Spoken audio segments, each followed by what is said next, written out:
The SWAC championship game is this Saturday. Let's take a look at the first time that Southern and Jackson State faced off. Oh yeah, it's Locked On HBCU. Play my music. You are Locked On HBCU, your daily podcast covering HBCU sports. Part of the Locked On Podcast Network, your team every day.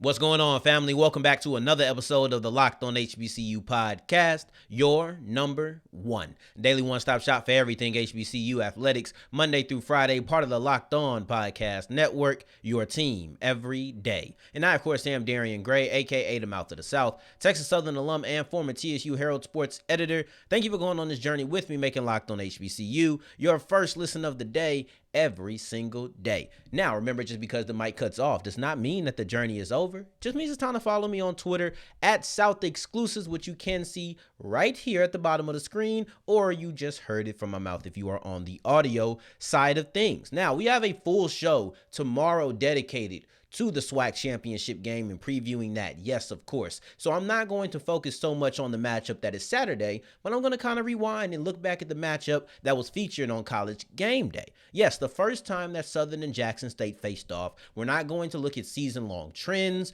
We're not going to look at what team is ranked where. None of that. What we are going to do is just hop in our time machine and go back to that day and only reflect on that first matchup and some of the numbers that decided. So let's get into some of the key numbers from Jackson State versus Southern.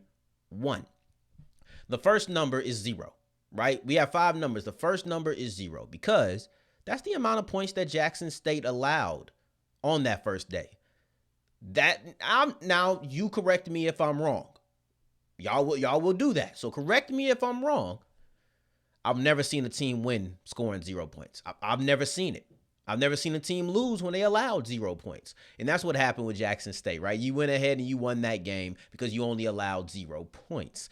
Now, to me, points can be an indicator, not a tell-all, but it can be a strong indicator of just how successful an offense was on the day. And 0 points means that Southern's offense was not really effective at all. And I think that you can get more things to contextually explain that, but 0 points is 0 points. You didn't have a good day. There's no way to spin 0 points. Oh, we had a couple of opportunities and it's 0 points. That just is what it is. So let's move on to the next number. And the next number is 7. That is the total amount of third down conversions between both teams combined. And it's not as if they were suffering for third downs and both teams were just getting a bunch of first on second down and first down. No, actually, there was a lot of third down opportunities in this game, 30 apiece.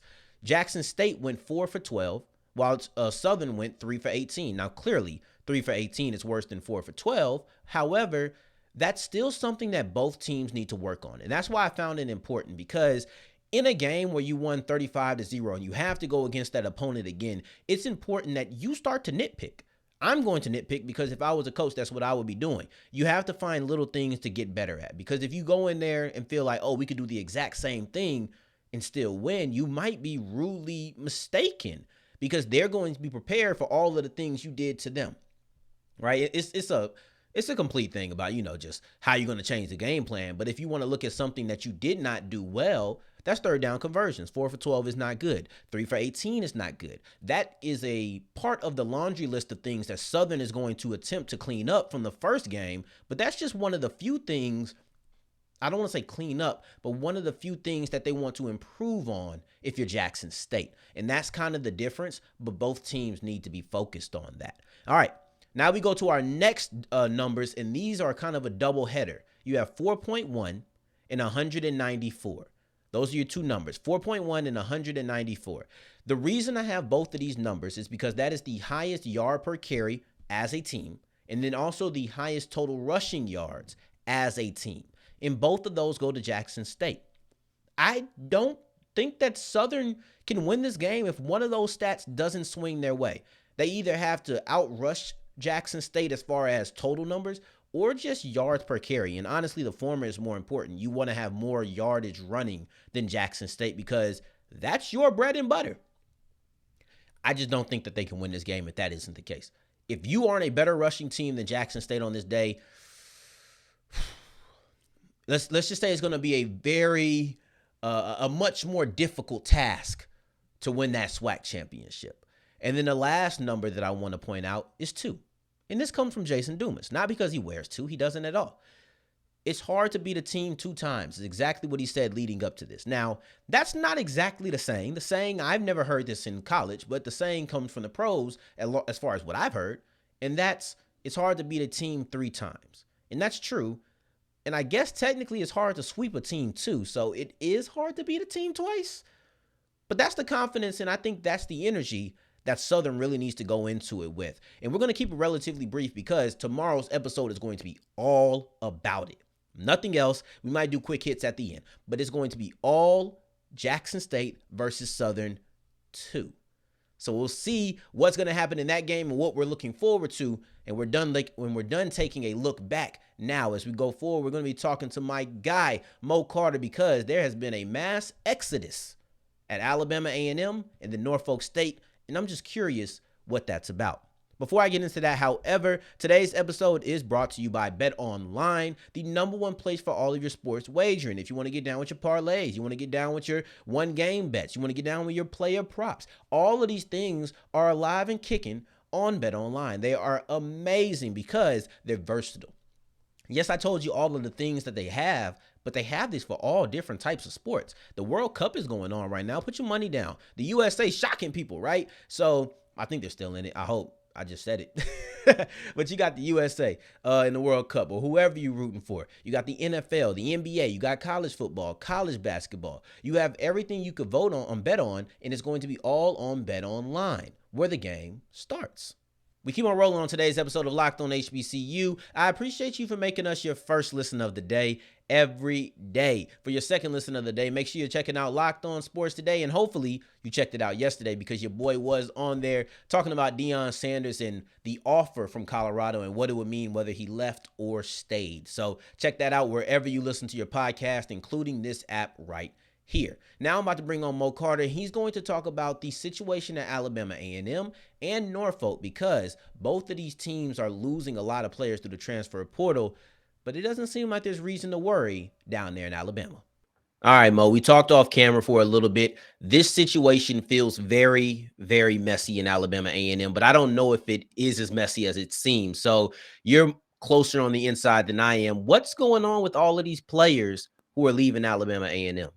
All right, so you may recall the year after the COVID year, if you want to go ahead and say, like kind of that summertime going into, fall of 2021, Coach Maynor was asked about, hey, how do you keep a lot of guys, or what are you going to do when it comes to the guys that's going to gain additional eligibility and things of that nature?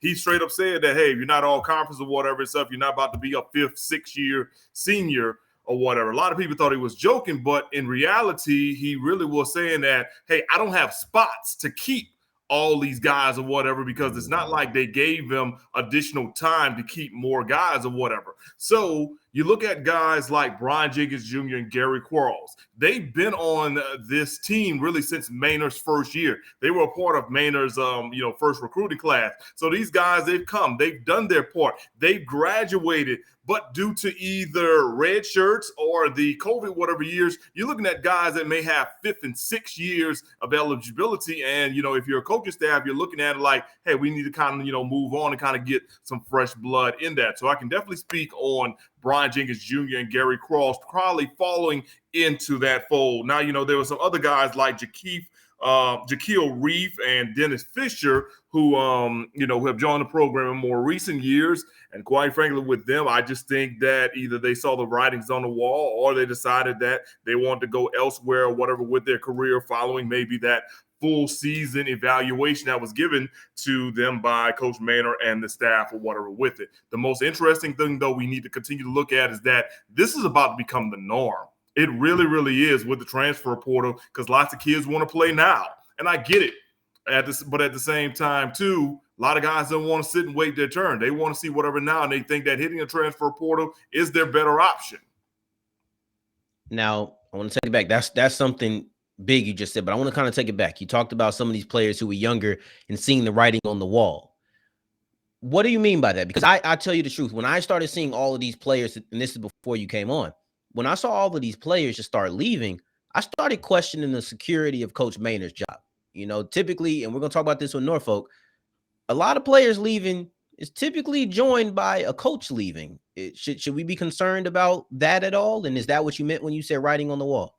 No, I say writing on the wall from a competition standpoint. I mean, Coach Manor is pretty much in a good spot when it comes to job security. I mean, yeah, this past year did not go the way that, many wanted or whatever, but you also have to think about this. In all the years he's been here at Alabama A&M, this is his first losing season.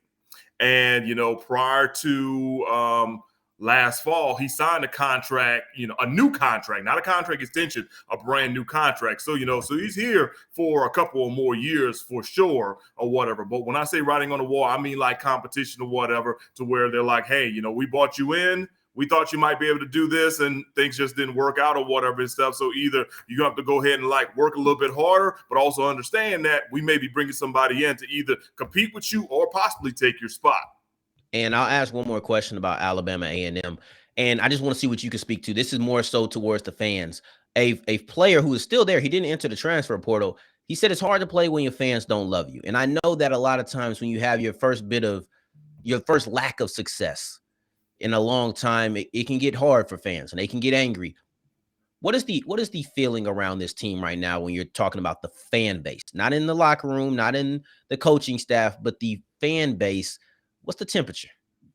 So the fan base, they're low-key optimistic about the future. They understood that this past year, things started off rough. I mean, tough matchups against UAB, who is now going to a bowl game, a Troy team that will be playing for a conference championship this upcoming weekend under Coach John Summerall, who's actually a Huntsville native. So, you look at it like that, and those were, two FBS opponents or whatever with that. Austin Peay, the loss they had to them, Austin Peay was the top 25 team, for a while throughout FCS rankings. So it was a really, really tough schedule for Alabama A&M. And with so many movers and shakers or whatever, especially with the rosters, I don't really think that they were able to adjust the way they probably could, even though they got to a point where it was like, hey, the ball was in their court for certain things, but the ball just did not roll their way. Obviously, you could look at the tape and say, if this happened or whatever, it could have went differently. But I think the fans should be encouraged after seeing what Alabama A&M did in that last game against Texas Southern, down a couple of touchdowns with only so many minutes to go, and comes back and they pick up the victory. And not only picking up the victory, they had a chance to basically end their season on a good note while eliminating another team from championship game contention. So they should be optimistic about that, but also they need to be hungry and also know that the team has got to do a little bit better. And they're going to cheer you on or whatever, but they're going to want to see some results because they experienced success over these last couple of years for really the first time in almost a decade, if you really think about it. You're wrong for going there. You're wrong for going there. I got you, man. You're wrong for going there. Look, all right, just because Southern gets in and you're an alum and whatnot, you all happy. No, I don't appreciate that. We're going to switch gears over to Norfolk for one question, okay? I just want to know, I know you're based in Alabama, but you have connections everywhere, and they have had a mass exodus as well, probably more publicized than Alabama A&M. A report recently came out that 17 of the 23 transfer portal players from the MEAC came from Norfolk State. I just want to know if you've heard anything about what's going on there, because that scares me a little bit more than what was going on at Alabama A&M. No, man, I really haven't heard much what's going on up there with Coach Dawson Odoms and Norfolk State, but I have seen the reports. I've seen the Twitter messages and Instagram messages, and not Instagram messages, Instagram posts and Facebook posts about all these guys leaving. What's interesting, though, is that a lot of the guys that are leaving, they've got 2 and 3 years left of eligibility, which kind of makes me wonder, is Coach Odoms basically trying to wipe the slate clean and then literally almost start over with these last couple of years that he's got on his contract? Remember, he had the team in position to win the MEAC last year and unfortunately lost a few games, and then they really hit rock bottom this upcoming year. So I don't know. I'm thinking that, some of the guys that were there before him, maybe they just have not either proved themselves and the coaching staff has told them they need to move on, or they're just ready just to kind of change some things over or whatever. Because, remember, the MEAC, granted, it's more of a top-heavy conference than anything or whatever, but there's not that much difference between, the middle of the pack and the bottom of the pack or whatever with those 6 teams. So I really do wonder, with all these guys leaving, we'll go to transfer portal, if it's one of those things where coach staff's kind of like, we just got to really just change a whole lot of stuff up in order for us to really, really be competitive. So that would be my guess on it. Obviously, coach at some point is going to probably come and address it or whatever, especially with the early signing period coming up in the upcoming week. So it'll be interesting to kind of see what's going on with Coach Odoms and company out there on the East Coast. Well, there you hear it. Until JJ Davis leaves, I won't press the panic button. If he leaves, then I know there might be something wrong, and it's not just a clean sweep or a clean wipe of the slate. But I appreciate you, Mo, coming on. Check him out at Fox 54, and who knows, maybe one time I might be back. You just got to keep checking him out to be sure. But I appreciate you coming on the show for sure. I always appreciate Mo coming on the show because he's insightful, and this time he was very calming, telling you there is no reason to really worry about the exodus at Alabama A&M. It is truly part of Maynard's process and not at all a part of his downfall like I thought it might have been, and I'm glad to hear that it isn't. But going forward, we have another friend. Coach G is coming on the show to break down the All SWAC team. He has some problems just like other people do with the defensive All SWAC team. As wrapping up today's episode of Locked On HBCU, Coach G of Draft HBCU comes on. Y'all know he's a great friend of the show and of the family, and he's going to break down some of his issues with the All SWAC superlatives and then also the All SWAC team. All right, Coach G, one of the most disputed things in the All SWAC superlatives was that freshman of the year. It went to Kevin Coleman. A lot of people said it should have been Avonte Maddox. Where do you stand on this? Okay. I want people, let me keep it simple for people, right? Let's talk about stats do not always tell the whole story, as we all know. In Maddox's case, his stats alone, first of all, his stats aren't bad. I mean, granted, 2 interceptions is only 3 less than the leader in the SWAC. So, it's not a bad, 2 interceptions, 2 interceptions. Watch some tape. The kid is a pretty good run stopper at his age. He's big. He can cover a man and he can cover his zone. I think he could play any defensive back position personally. I think they should work him around even a little bit more. And at the end of the day, was his impact greater than Kevin Coleman's impact on his team? If you take Maddox out of that secondary, they're not as good. Okay. You take Kevin Coleman away from JSU. Oh, I still have 2 of the top receivers in black college football. Still stacked. Oh, and don't forget, there's this little short guy that plays with him too, Brother Hooks. Who is it? It's Daniels, Hooks, and Gaines. Daniel Hooks Gaines. Daniel Hooks Gaines. So wait, hold on. I'm sorry. Hooks is tall. Gaines the short one. Sorry. Gaines the short one. Sorry, fellas. Sorry. Y'all, it's a lot of Shador throws at a lot of y'all. So he does. He does spread it around. Yeah, that's for sure. So that's my point. Think about it, right? Impact wise. On tape, yes, Coleman, I like Coleman. I just don't he's in a situation where he has to share the ball too much. So it's kind of hard for me to, a guy that's rarely getting the ball comparison to a guy that's on the field 100% of the time, who's in the top defense in the SWAC for the most part, who did pretty well against JSU as well. So I'm also a defensive guy. So maybe maybe it's a bias. I'm just saying when you break down JSU's film and you're like, well, look who they got on the edges, and then on the outside receiver, then you got, it's really like 3 good slot receivers from what I've seen. They got a running back with 1,000 yards, quarterback throwing it all over the place. So, Kevin Coleman, you were great, but were you better? No, yeah. And hey, you mentioned that defensive bias too.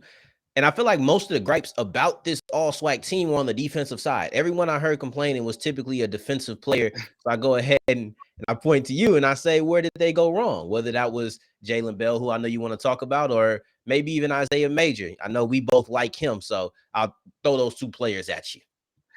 Jalen Bell is the best. Jalen No, Bell say is it. he's the best interior D lineman in the SWAC.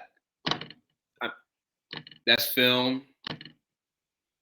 That stats could show that he's very productive. And listen, I get it. He played at Mississippi Valley State, and the same thing's going to happen to Ronnie to an extent, but it didn't. Matter of fact, no, it didn't happen. Ronnie won first team, but so. Ronnie, his defensive player of the year was probably shot because he played at Mississippi Valley State, who had one of the worst defenses, not only the SWAC but the FCS. So I get it. Jalen Bell might have been hitting the sun, but that's the difference between people that watch film, which I do on Jalen Bell every week, just like I do, I do my D lineman stuff for the most part, but I watch everybody. Mm-hmm. Jalen Bell, from a technique aspect, from a you have to block him aspect, to a he shows up, to a they're triple teaming him. He only about 5'11", 285 pounds. You know what I'm saying? Now, I'm only saying only, like 5'11", 285 doesn't look huge. Yeah. But football height and size. We're with you. Yeah, size. So check it, right? He has a 10.5 tackles for loss. So pretty much a tackle loss per game. 43 tackles, 4.5 sacks, and what was that? Two forced fumbles and 2 fumble recoveries. I mean, what else? Stat wise, okay, but we know what the SWAC did. They only put 1 interior D lineman in out of the 8. So my thing is like, okay, so what are we doing when we do the picks? Are we going by position? I mean, is it like a D line thing, as in a whole D line? Because you see, they moved Ronnie Thomas. They put Ronnie Thomas at linebacker. So people pick and choose when Ronnie Thomas. Well, let me stop you there. I think this is a very similar, and we weren't supposed to go this way, but I think this is a very similar issue that you seen the NFL run into a couple of years ago, where all the defensive linemen were taken by edge players, and they started having to say, okay, this is an edge. And I feel like when you just say defensive lineman, you go to the sexy position, and that's always going to be those defensive ends, so it's just unfortunate for the defensive interior players. And that it's maybe we have to look at the way that we're defining the players when it comes to these all SWAC teams. Maybe that's what we need to look at. True. But who was the other player I said? Oh, Major.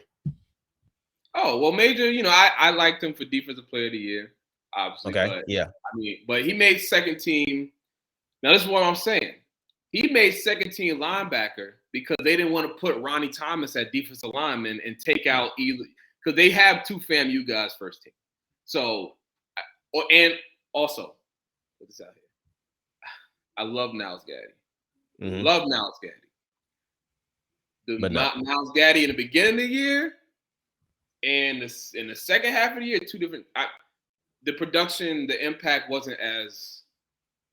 Now, you look at the other guys on the list, they all started climbing throughout the year. Malachi Bailey, for me, I mean, I noticed him early in the year, but he started losing his mind towards the end of the year.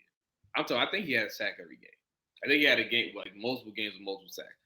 Like this guy, in that Jackson State game, that cemented his first team all SWAC. I wouldn't be shocked if he would have won defensive player of the year. He was the best defensive player on the field that day. And that's on a day where, Travis Hunter and Aubrey Miller. Yeah. Killer Cam, like they couldn't block him. There's nothing they could have done. I mean, Alcorn could have, would have, whatever. But, Niles Gaddy, they had to put Niles there. They felt like they had to. They had to put Niles there, which means you can't put Niles there, Stevens, Bailey, Land, and not have Ronnie Thomas, because Ronnie Thomas was the best edge rusher, or defensive lineman, whatever you want to call it, for pretty much the first 8 weeks of the season. Then all of a sudden, you got guys like, Bailey, and then Land started being Land again, and then Stevens was like, oh, wow, Stevens leading this. And then you got Jordan, who towards the end leading this. So it's like, okay. But Ronnie Thomas was still the guy you had to block on Mississippi Valley State. And guess what? And like I said before, they had to block 2 of those. I watched them play. Jalen Bell and Ronnie Thomas on the same side. They're destroying people. These little it's like little pit bulls, man. Like just watching them just go against these 6'7" offensive linemen, and they just get. As you can see, I now you love Mississippi Valley State's defensive line since before the season. You loved them since when was that? When we were doing all those previews? February?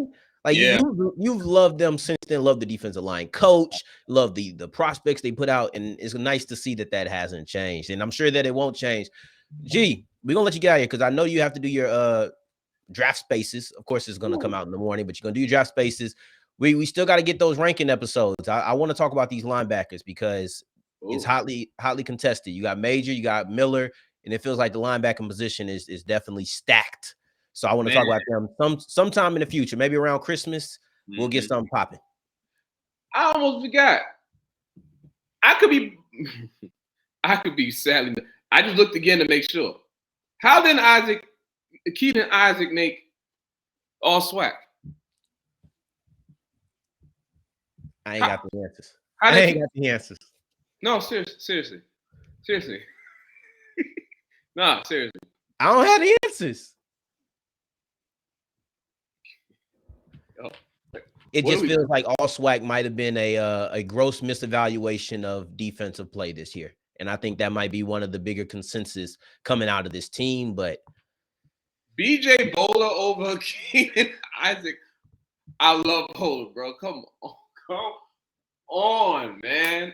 And I don't even care. Not that I don't care for DBs. I love DBs, but as a defensive lineman, y'all get on my nerves. But come on. Are y'all gonna have where are y'all gonna post your draft HBCU? Bro, draft HBCU team. We're doing a space tomorrow, Thursday. Oh, so it's not gonna be today. It's gonna be. Yes, tomorrow. I meant to tell. Wait, hold on. We dropping it on Thursday, so make sure they know it's Thursday night. Yeah, Thursday night. We're doing a space. We're dropping our all draft HBCU first and second team for FCS and Division II players. So it's okay. This is where you get to correct all the mistakes. Everything that he's upset about right now, you can see what his version would have looked like, and then you can go tweet him and be like, "You don't know what you talking about." I thought that. Oh man. And like when you realize, like you had to include the MEAC, the OBC kids, the CAA kids, and the Big South kid. I'm not gonna lie. Put that out. You got Davis. I know. We didn't talk about Davis, but you got BJ Davis, you got Aubrey Miller, you got Isaiah Major, you got both of the North Carolina A&T linebackers, Tyquan King, Jacob Roberts. Oh my Hampton. Listen, it's a lot. I ain't gonna lie to you. When you see it, you can be like, he was good, but look it. I'm about to look at my calendar right now because I am going to Louisiana. December, the week after the Celebration Bowl. We're going to talk about some of these linebackers because even saying that it's too much. I'm going to Louisiana, so we're going to do it. Week of Celebration Bowl, I'm also dropping my defensive lineman of the year, my interior, and my edge. The finalists are coming out after the SWAC championship game. Okay. During the Celebration Bowl week is when I'm dropping the award. And DM them to me just in case because timeline been going crazy. I'll retweet it. Just make sure you DM them to me. All right, gotcha. Coach G, like you just heard, he'll be on in December, so get familiar if you're not already familiar. I appreciate you coming on, my guy. All the time, man. No problem. It's always fun to break down these topics with other people, so much appreciation to Mo and Coach G for coming on and breaking down their respective topics with their expertise. Y'all already know the deal. Tomorrow, it's our 3 matchups, 2 storylines, and key to victory for the SWAC championship, a major game, and it is center stage because it's the only HBCU matchup of the day. For your second listen of the day, make sure you're checking out Locked On Sports Today with Peter Bukowski, bringing on all of the local experts to break down the national stories. And in the meantime, in between time, if you're looking for me, you can find me on Twitter @SouthExclusives. Until the next time that we hear each other, family, take care, stay blessed. Peace.